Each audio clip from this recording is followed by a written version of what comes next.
குவைத்தின் Mangaf Ahmadi governorate என்ற இடத்தில் 7 அடுக்குமாடி கட்டடத்தில்தான் இந்த விபத்து நடைபெற்றது. இந்த விபத்து 12ஆம் தேதி அதிகாலை 4 மணிக்கு நேரிட்டுள்ளது.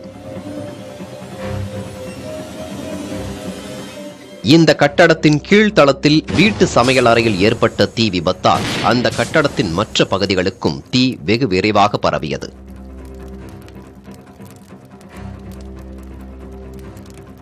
இந்த தீ விபத்தை தொடர்ந்து கடுமையான கரும்புகை சூழ்ந்தது.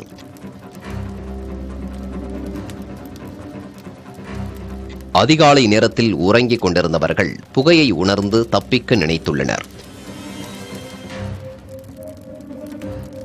தீ விபத்து பற்றி தெரிந்தவர்கள் உடனடியாக படிக்கட்டுகள் வழியே தப்ப முயன்றனர்.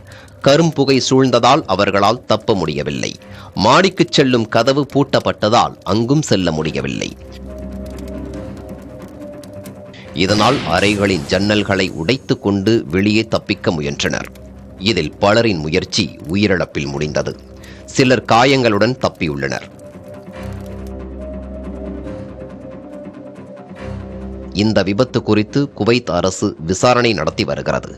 விசாரணையின் முடிவில் விரிவான விவரங்களை எதிர்பார்க்கலாம்.